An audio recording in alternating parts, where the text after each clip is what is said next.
O universo é de fato inteligível, mas quanto mais o estudamos, mais complexo e enigmático se revela.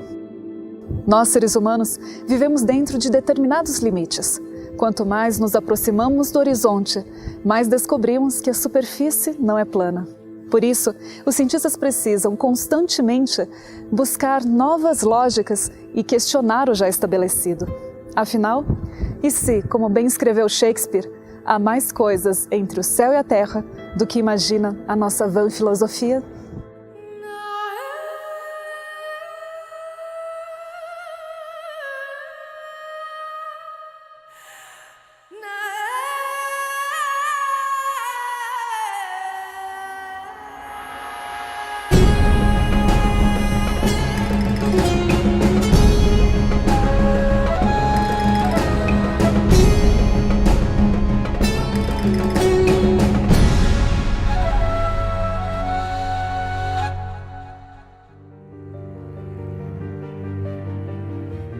A ciência faz um trabalho excelente em descobrir e explicar fenômenos naturais.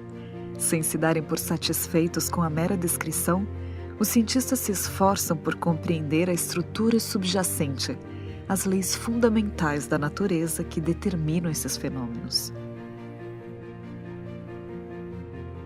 Nas últimas décadas, inúmeros esforços e recursos têm sido investidos para encontrar uma teoria final da física.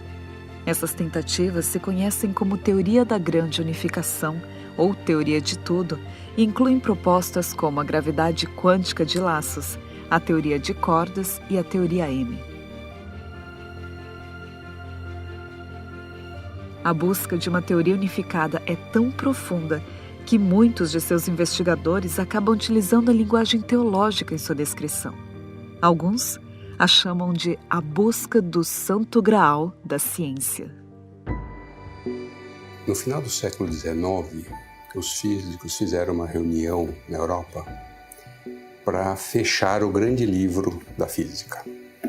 Tudo havia sido resolvido, explicado, quantificado, medido e tudo. Faltavam 2 problemas só. O primeiro problema era a questão da radiação do corpo negro. Imagina um forno de uma usina siderúrgica, tem aquele forno, aquele buraquinho onde você coloca as coisas lá e lá dentro está quente. Era explicar a luz que saía daquele buraquinho. Parece simples, mas ninguém conseguia explicar aquilo. O outro problema era o efeito fotoelétrico. O efeito elétrico das células fotoelétricas que aquecem a nossa água, geram energia elétrica. Também ninguém conseguia explicar isso aí. O primeiro problema foi resolvido por Planck, que propôs o início do que se tornou a mecânica quântica, tá? A física que explica tudo que é pequeno, abaixo do tamanho do átomo. O segundo foi explicado por Einstein, e tanto que Einstein não ganhou o prêmio Nobel pela sua teoria da relatividade mais famosa, mas por conta de explicar o efeito fotoelétrico. A solução desses 2 problemas deram origem a 2 áreas da física que vieram para destruir todas as certezas que existiam anteriormente. Uma delas é a mecânica quântica, que trata de tudo que é pequeno, em escala atômica subatômica, e a relatividade, que trata do que é tudo grande, extremamente massivo, gigantesco, distante e rápido. Esses 2 mundos são 2 mundos completamente malucos, para falar em português bem claro, tá? Por quê? Porque eles fogem à nossa concepção cotidiana.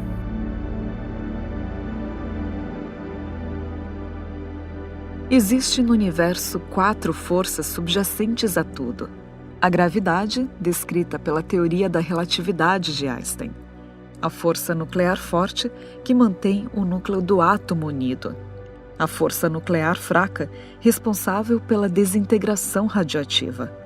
E o eletromagnetismo, que, entre outras coisas, é responsável pela atração entre os átomos. O sonho de Einstein era unir todas essas forças em uma única teoria que poderia explicar o universo em todos os níveis. Porém, embora tenha dedicado os últimos 20 anos de sua vida a esse projeto, não conseguiu decifrar essa equação. E durante décadas, todas as iniciativas de colocar a força da gravidade na mesma teoria que a mecânica quântica foram frustradas. Parecia que essas duas partes da matemática simplesmente não conseguiriam se conciliar.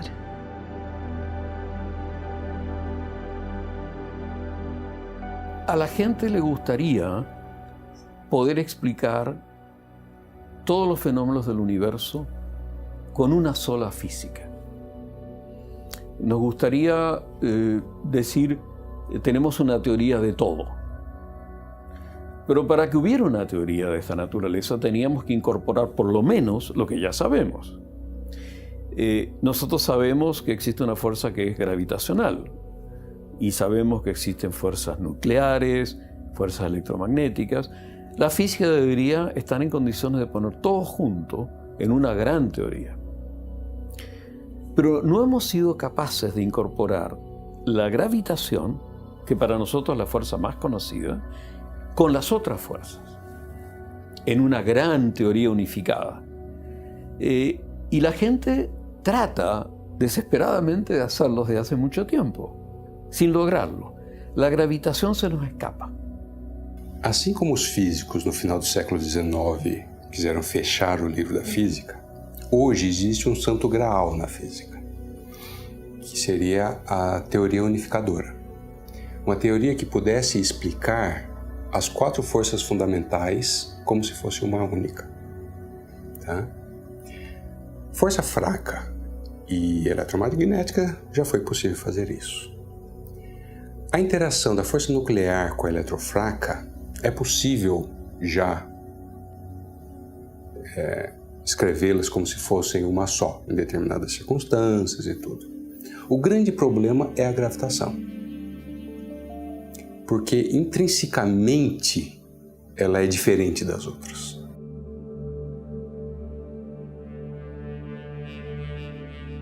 Apesar dos grandes avanços que têm sido alcançados na compreensão do universo, ainda existem alguns aspectos do cosmos que não serão completamente compreendidos até ser encontrada uma única teoria.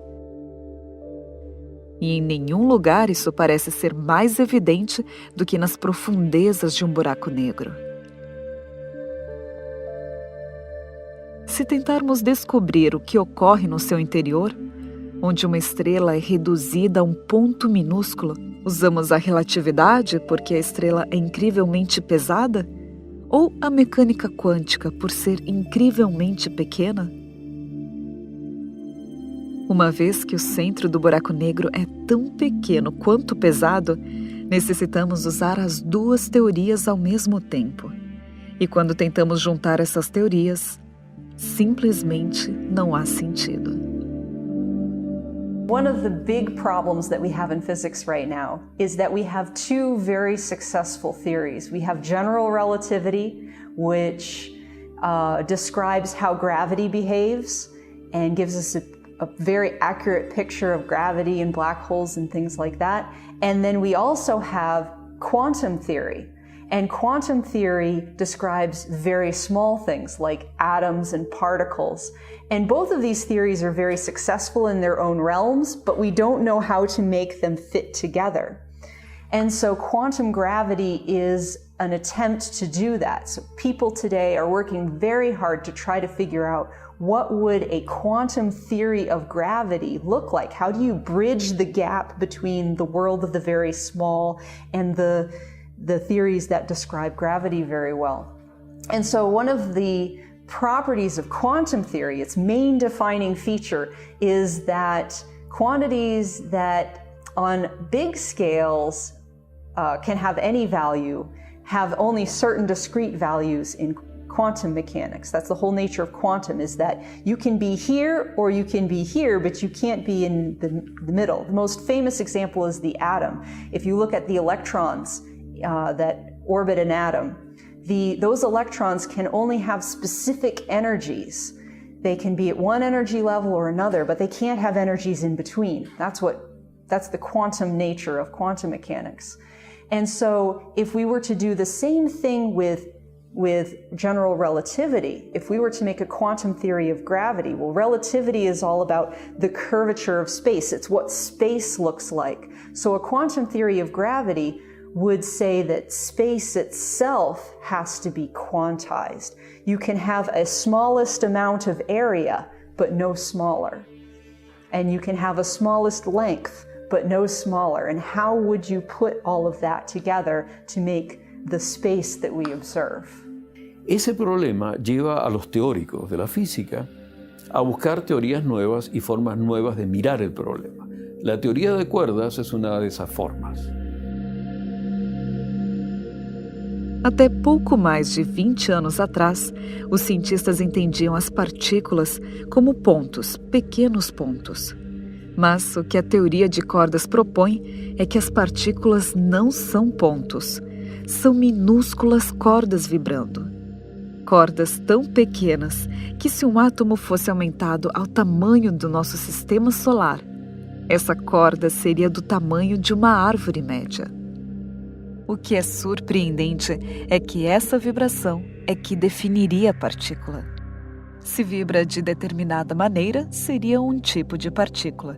Se vibra de outra, outro tipo.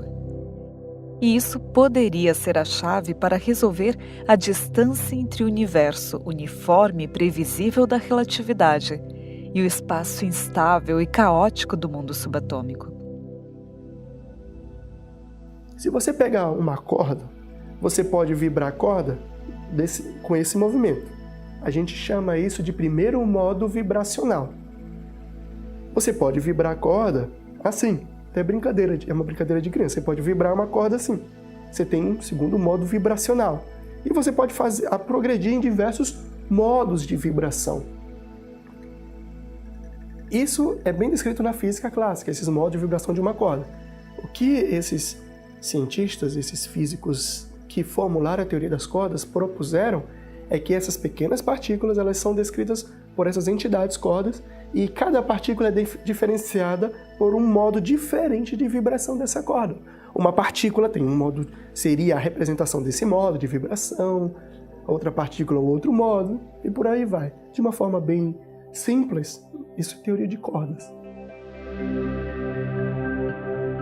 Ao se aprofundar o conhecimento do mundo subatômico, os cientistas descobriram que cada força fundamental do universo tem uma partícula. Essa partícula é responsável pela interação dessa força. Ao avançar na teoria de cordas, os físicos encontram uma equação que descrevia uma partícula sem massa. Essa descoberta foi mais surpreendente ao entenderem que esta partícula descrevia a gravidade a nível subatômico e por isso foi chamada de graviton. Mas seria esta a chave para unificar a relatividade e o mundo subatômico? E, por outro lado, ao ser uma partícula sem massa, como poderíamos observá-la? Quando você pensa em partícula subatômica, você pensa numa bolinha minúscula. É isso que a gente imagina. Mas, na verdade, essa é uma ideia que serve para a gente pensar e funciona para a gente até trabalhar em física com isso, mas não quer dizer que as partículas sejam realmente bolinhas. A mecânica quântica mostra para a gente que elas se comportam, às vezes, como ondas, espalhadas num espaço muito grande. É uma coisa muito complexa, né? A nossa mente não consegue entender alguma coisa que seja ao mesmo tempo partícula e onda. Mas os sistemas quânticos são essa mistura desses dois conceitos. Talvez a gente não tenha capacidade de entender o que realmente é. Então a gente precisa dos dois conceitos para trabalhar com isso. Cada força tem a sua partícula, cada uma das 4 forças fundamentais tem uma partícula associada a essa interação. E tem as partículas estruturais, né, que são aquelas que vão interagir. Além disso, a gente supõe que exista o graviton, que é a partícula que é responsável pela interação gravitacional. Essa ainda não foi observada, mas ela deve estar associada a essas ondas gravitacionais. Então, com a detecção de ondas gravitacionais, agora confirmada, a busca pelo graviton certamente vai se intensificar. Existe um aspecto intrigante na teoria de cordas. Até agora conhecemos apenas 4 dimensões, 3 delas são espaciais: altura, profundidade e largura. A quarta é a dimensão temporal. Para que a teoria de cordas possa funcionar, seus cálculos demandam dimensões extras totalmente desconhecidas, matematicamente prováveis. Embora para alguns isso não possa ser observado, já que se tratam de dimensões extremamente pequenas, para outros a ideia de dimensões remotas pode ser mais real do que imaginamos. O certo é que o universo poderia ser mais complexo do que havíamos pressuposto. Nosotros vivimos en un mundo en 3 dimensiones. Nos damos cuenta que tiene 3 dimensiones porque tenemos 2 ojos, nos permite eso medir la distancia y vivimos en 3 dimensiones. No tenemos más dimensiones, aparentemente. Pero hay que darse cuenta cuando nos hace la pregunta que nosotros somos seres muy pequeños comparados con el universo, pero muy grandes comparados con los átomos. Es posible que existan otras dimensiones, pero esas dimensiones podrían ser muy pequeñas, a escalas muy pequeñas, y no las veríamos. La teoría de cuerdas, por ejemplo, es una teoría que postula la existencia de más dimensiones, pero son dimensiones muy pequeñas, a la cual nosotros no tenemos acceso porque somos muy grandes. Eso no significa que no las podamos descubrir. De alguna manera hemos descubierto cosas muy chiquitas, ¿no es cierto? Hemos visto los electrones, sabemos que existen partículas mucho más pequeñas, los quarks, que forman a su vez partículas que llamamos partículas fundamentales, como los protones, los neutrones, y hemos logrado entender eso, pese a que son muy chiquititas comparadas con nosotros y no podemos verlas directamente. Es posible que existan otras dimensiones. Você pensar que a corda é uma extensão e essa extensão, se você tem uma corda, você pode ter uma superfície dessa corda. Então só o fato de ter uma superfície da corda já implica em pensamentos a respeito de outras dimensões. Então a teoria de cordas abre, sim, para muitas outras dimensões, além daquelas 3 dimensões espaciais e uma temporal que nós estamos acostumados. Esse é um dos inconvenientes da teoria de cordas, né? Ela funciona se você supõe que o universo tem aí 10 dimensões, antigamente eles supunham mais dimensões. Então as outras 6 dimensões podem ser explicadas através desse conceito de dimensões compactas. Nessa sala nós temos 3 dimensões que a gente pode observar, além do tempo. Porque o fóton, por exemplo, está viajando aqui dentro dessa sala, colide com as paredes e vem para os nossos olhos e a gente observa esse fóton, essa luz. Em dimensões muito compactas, por causa de uma propriedade quântica que diz que quando o seu sistema é muito pequeno, a energia das partículas, as partículas, como elas não podem, se você não pode localizar a partícula e a velocidade ao mesmo tempo, significa que num espaço muito pequeno, a incerteza na velocidade das partículas é muito grande. Então, sistemas confinados em espaços pequenos têm energia muito grande, porque a velocidade é muito grande. Quando essa dimensão é muito reduzida, essa energia vai ser infinita. Então, não tem energia no universo suficiente para excitar esses estados dessas dimensões muito compactas. E elas são invisíveis para as observações físicas por causa disso. Não tem energia suficiente para você observar uma coisa dessas. Porém, como testar realmente essa teoria se essas pequenas cordas não podem ser observadas? Em física, a gente simplifica muitos cálculos jogando fora aquilo que é muito pequeno. Nunca aquilo que é muito grande. E quando a gente tem que jogar algum infinito fora, é sempre uma coisa preocupante. Uma das vantagens da teoria de cordas é que esses infinitos desaparecem. Então, é um aspecto que muita gente gosta, acho que todos os físicos gostam na teoria de cordas, é isso. Mas ela precisa provar. A teoria de cordas ela consegue juntar numa formulação só, vários campos diferentes da física.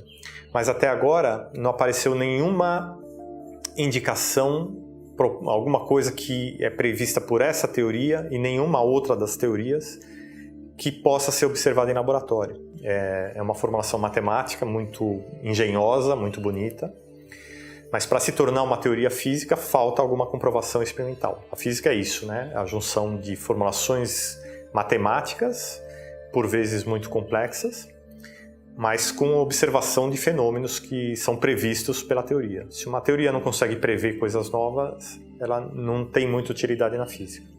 Esse é o desafio da teoria de cordas atualmente. Quando uma teoria ela tem essa harmonia de conceitos e essa elegância de demonstrações, a gente fica com essa sensação de que ela tem que ser útil, porque para explicar a natureza. Porque tem sido assim. A gente tem descoberto que as teorias que descrevem a natureza, elas são bonitas matematicamente e conceitualmente. E essa teoria de supercordas, ela é bonita e elegante do ponto de vista matemático. Então, muita gente acredita que a natureza é assim. Mas, de novo, não é uma afirmação científica, é uma questão de gosto pessoal, né? Ahora, es una teoría muy compleja matemáticamente que tiene por ahora muy poco asidero en las observaciones. Hay muchos que dicen que es un mal camino. Otros dicen, no, tenemos que caminar para poder mirar el paisaje, si no, no vamos a verlo nunca. Eso lo hace muy interesante. Y la gente está tratando, a través de la teoría de cuerdas hoy en día, de hacer lo que las teorías un poquito más antiguas, como la teoría cuántica de campo, no es capaz de hacer. Es un terreno muy especulativo, en el cual algunos de los mejores cerebros que tenemos en física están terriblemente interesados. Y hay una generación de gente muy joven estudiando esto, que seguramente en pocos años van a descubrir cosas muy interesantes.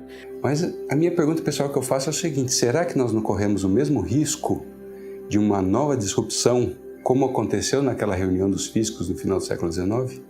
Quando eles achavam que tinham apenas dois únicos problemas para se resolver, e a solução desses dois problemas descortinou uma física completamente nova? Né? Que mostrou que não que a física anterior estava errada, mas que ela não se aplicava a determinadas circunstâncias. A relatividade e a mecânica quântica não dizem que a mecânica de Newton está errada. Elas apenas delimitam aonde a mecânica de Newton é aplicável. Até tal massa, até tal velocidade, até tal tamanho, até tal energia, que é a física que nós conhecemos. Aumentou a energia, velocidade, você vai para a relatividade. Então, certamente tem mais coisas para a gente descobrir. Quanto falta é muito difícil de dizer, porque a gente não sabe quanto falta ser descoberto. Muitas vezes na física aconteceu de as pessoas acharem que tudo estava explicado, e aí acontece alguma coisa e vem uma revolução científica e se mostra que precisa se reconstruir tudo novamente. Então a gente não sabe nunca quanto falta para ser descoberto. Lo maravilloso da ciência es que nunca va a dejar de maravillarnos con cosas nuevas. Mas, de novo, se você propõe uma saída que não tem como você testar se ela é verdadeira ou não, fica complicado você acreditar. É uma questão de fé, não é mais uma questão de ciência. Nosotros no podemos mirar más allá de nuestro universo, por definición. Pero eso no significa que no existan otras cosas. La pregunta es, ¿cómo incorporarlo a la ciencia si no podemos verlo? Y eso es una pregunta muy complicada que tiene connotaciones filosóficas. Sin embargo, la ciencia está atacando el problema, porque para explicar lo que vemos, a veces es necesario postular cosas que no vemos.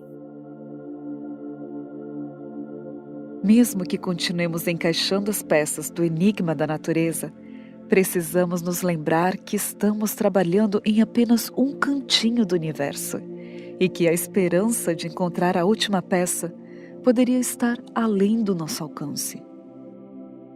Por maior que possa ser o conhecimento dos cientistas, ao enfrentarmos um majestoso e vasto universo, Parece que ele nos revela, ainda que sem querermos, nossas limitações e nossa incapacidade de compreender aquilo que é infinito. Talvez nunca seremos capazes de definir e conhecer totalmente o ilimitado universo. E explicações sobre sua origem podem permanecer aqui como teorias, carentes de comprovação absoluta. Porém, podemos ir mais além do conhecido em busca da verdade, desafiando constantemente as nossas fronteiras e limites, para tentar nos deparar verdadeiramente com a grandiosidade, aquilo que se revela mais do que aos nossos olhos e aos nossos sentidos, o sublime. Podemos continuar crendo no que se espera, mesmo quando não podemos ver. Podemos continuar observando aquilo que é imperceptível aos olhos e crer firmemente que está ali, mesmo que só possamos perceber por um espelho o seu sutil reflexo, tentando evitar as interferências da atmosfera terrestre e aguardando o dia em que poderemos ver todo o esplendor do universo, face a face. Isso implica crer que ainda existe muito mais. Existem lugares e aspectos do cosmos que ainda não foram explorados. Desde as grandiosas estrelas e suas imensuráveis distâncias, as imponentes supernovas e as fascinantes nebulosas com suas expressões inigualáveis de cores, até a obscuridade insondável que se evapora ao quente esplendor da luz solar. O universo, desde a mais descomunal galáxia até o mais diminuto quark, desde a constância e equilíbrio do macrocosmo até as probabilidades caóticas do mundo subatômico, parece testemunhar que o nosso pequeno planeta é apenas o início de algo muito mais, muito maior, muito mais profundo. Algo que talvez possamos chegar a compreender algum dia, quando tivermos todas as peças. Mas, até então, continuaremos fazendo perguntas, descobrindo novos aspectos de um universo sofisticado, elegante, surpreendente. E ao encontrarmos as respostas, continuaremos nos surpreendendo, ao contemplar vividamente aspectos que revelam uma tal perfeição que desperta somente admiração e respeito.